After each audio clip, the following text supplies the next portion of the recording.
Tout a commencé au 38e parallèle nord. Le 25 juin 1950, la guerre de Corée éclate entre la République de Corée et la République populaire démocratique de Corée. 2 jours après, le gouvernement américain a ordonné aux troupes d'envahir la RPDC et a envoyé sa 7e flotte dans le détroit de Taïwan en Chine. Le 7 juillet, les États-Unis ont manipulé le Conseil de sécurité des Nations Unies pour qu'il adopte une résolution sur l'envoi d'une force de l'ONU qu'elle conduisait dans la péninsule coréenne. Les USA ont mobilisé un tiers de leur armée de terre, la moitié de sa marine et un cinquième de ses forces aériennes pour rejoindre la guerre. Son effectif de pointe dépasse les 300 000 hommes.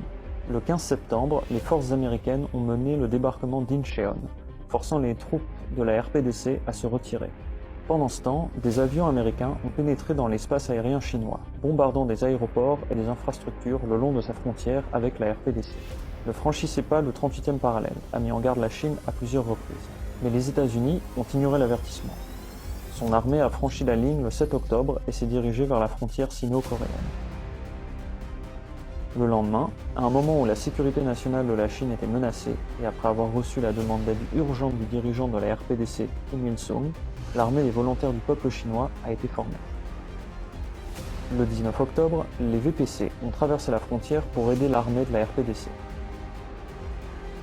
Cela aurait pu être une guerre asymétrique. En 1950, la production industrielle et agricole de la Chine ne représentait que 1/12 du total américain, tandis que sa production d'acier seulement 1 contre 143.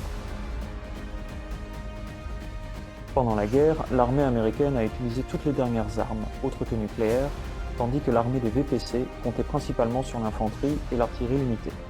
Les deux parties étaient très mal assorties en termes d'armes, d'équipements et de logistique. Mais ce qui s'est passé ensuite était au-delà de toute attente. Le 25 octobre, l'armée de VPC a lancé le premier combat, poussant les forces adversaires jusqu'à la rivière Chongchon. Le 7 novembre, le deuxième combat a commencé. Il a fini par la retraite des armées dirigées par les USA au sud du 38e parallèle. Jusqu'en juin 1951, l'armée de VPC a lancé 5 offensives en 7 mois, qui ont infligé de lourdes pertes à la force de l'ONU dirigée par les États-Unis, et fixé le front autour du 38e parallèle. Le 10 juin 1951, les premiers pourparlers de paix ont commencé à Kaesong, près du 38e parallèle. Pendant les 2 années suivantes, la guerre de Corée a continué, comme une impasse. Les négociations et les combats ont continué. Le 14 octobre 1952, la bataille de Triangle Hill a commencé. C'est une colline de 3,7 km². Les USA voulaient prendre la zone en 5 jours, mais n'ont atteint l'objectif qu'au bout de 43 jours et 25 000 soldats ont été tués, blessés ou capturés.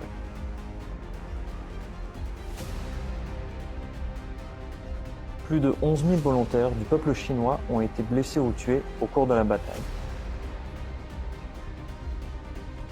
Le 27 juillet 1953, l'armistice a été signé dans le village de Panmunjom, mettant fin à 3 ans de guerre.